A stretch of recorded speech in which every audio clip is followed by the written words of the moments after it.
So it can go from the quite local to the external. But I think there's also a key point that you've made, Louise, about people bringing themselves to this. And this is where it can be quite a challenge when we're contracting with people to help them understand the method, that they need to bring themselves into the room and into the group and share something of themselves. Your point about vulnerability, I think, is a great point.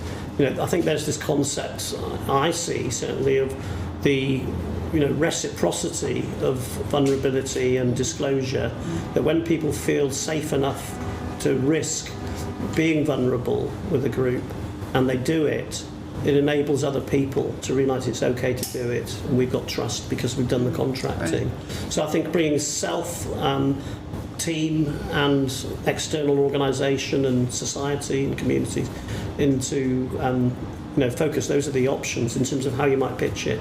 So you frame your question, you do some research around it, we've got a method for doing that. You have to go through the action phase and keep going through the action phase.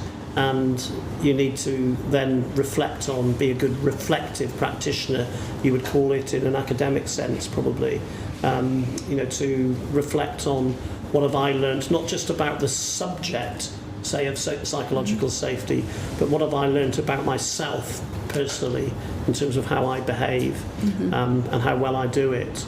And your point about the learning sets and what goes on in the learning sets, Alex, is yes. I mean, often what plays out in a learning set, it's not a false meeting, it's a real meeting of real people.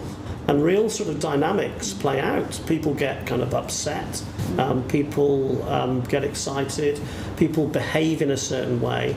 And it becomes a kind of living laboratory, I would say, for people to be able to look at, how they're operating and, how they're communicating, and to get feedback on that, and to maybe make connections between what's happening here and how I operate and how I face into problems out there.